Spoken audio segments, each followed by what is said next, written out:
ए पैगंबर, कह दो कि लोगों, अगर तुमको मेरे दीन में किसी तरह का शक हो तो सुन रखो कि जिन लोगों की तुम अल्लाह के सिवा इबादत करते हो, मैं उनकी इबादत नहीं करता,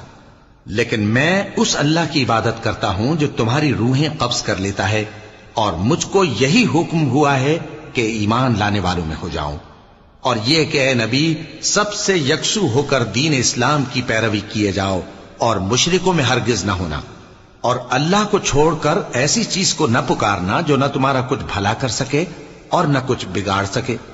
अब अगर ऐसा करोगे तो जालिमों में हो जाओगे, और अगर अल्लाह तुमको कोई तकलीफ पहुंचाए तो उसके सिवा उसका कोई दूर करने वाला नहीं, और अगर तुमसे भलाई करनी चाहे तो उसके फजल को कोई रोकने वाला नहीं। वो अपने बंदों में से जिसे चाहता है फायदा पहुंचाता है, और वो बख्शने वाला है, मेहरबान है। कह दो कि लोगों